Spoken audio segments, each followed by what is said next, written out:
Hi, this is Jamie Flinchball from the Lean Learning Center here with Andy Carlino, and this is our next video podcast.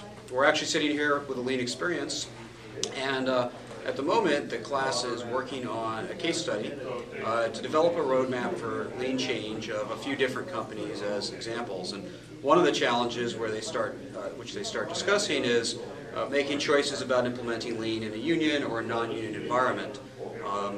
The default is, of course, a lot of people would prefer to implement it in a non-union environment, but we think that's probably a little narrow thinking in looking at union versus non-union. So why is it that we feel that way?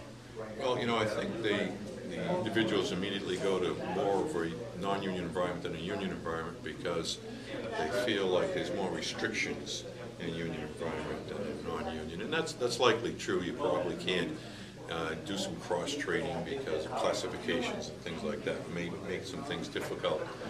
However, the beauty of actually implementing a union environment is that you know the rules. I mean, the rules are very clear. As long as you don't violate the rules, then things can go very smoothly.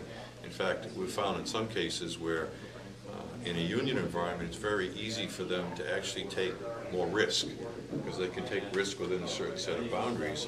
Some of these non-union shops we work in, the people are actually afraid to take some risk because they don't know the boundaries. So I think it's can be as impactful, if not even more impactful in some cases, to work in a union environment than a non-union environment.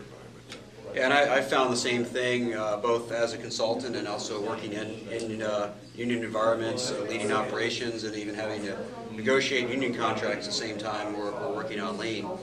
One of the things that I found always very effective was just spending extra time offline with the union leadership, allowing them to ask whatever questions they needed to in private, allow them to understand, but also give them their own time to make up their own mind and come to their conclusions. So that's one of the things that I found helpful. Any other tips for how to operate in a union environment with Lean? Yeah, I think the immediate focus has to be on the union leadership in that environment. Because if you can get the union leadership engaged and on board, then it becomes much easier to bring the rest of the organization along. And I think you and I have seen it. We've dealt with union people, very senior union people in organizations, and kind of once the light goes on, they realize this Lean is not a threat. It's really ultimately going to be a benefit. If they can get beyond the fact that it may be a threat, it's going to be a benefit. I think they can bring, their people along. Absolutely. We had probably my first learning laboratory completed, had a union leader stand up in front of his membership after experiencing it and say, this is something we've got to do. And that was a greater impact than 15 executives could have had. Really seen it.